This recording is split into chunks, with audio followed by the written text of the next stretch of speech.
మూడో ప్రపంచ యుద్ధం వస్తుందా? ఖచ్చితంగా వస్తుంది. ఒకవేళ మానవత్వం ఓడిపోతే వస్తుంది. యుద్ధం ఎప్పుడు ఒక్క రోజులో మొదలవదు. ఈర్ష్య, ద్వేషాలు నెమ్మదిగా పెరిగినప్పుడు మొదలవుతుంది. అస్త్రాలు దేశాలను కాపాడవచ్చు, కానీ మానవత్వాన్ని కాపాడలేవు. మూడవ ప్రపంచ యుద్ధం భయంకరం కాదు, కానీ దానికి కారణం మనమే అవుతాం. ఇదే అత్యంత భయంకరం. చరిత్ర మనల్ని ఎప్పుడూ హెచ్చరిస్తూనే ఉంటుంది, కానీ దురదృష్టం ఏంటంటే మనం వింటం మానేశాం. ఈ పర్టిక్యులర్గా ఈ ట్రంప్ గాడు ఎప్పుడైతే రెండోసారి అమెరికా అధ్యక్షుడిగా బాధ్యతలు చేపట్టాడో వాడి యొక్క నియంత పోకడలు కానీ, వాడి పిచ్చి కానీ, వాడి పైత్యం కానీ మొత్తం ప్రపంచం మొత్తాన్ని మరోసారి మూడో ప్రపంచ యుద్ధం దిశగా వాడు తీసుకెళ్తా ఉన్నాడు.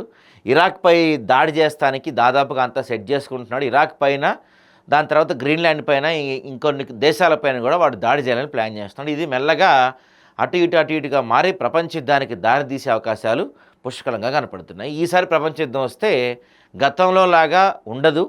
ఈసారి ప్రపంచ యుద్ధం కనుక జరిగితే మొత్తం మానవాళి మనుగడే ప్రశ్నార్థకంగా మారే అవకాశం ఉంటుంది.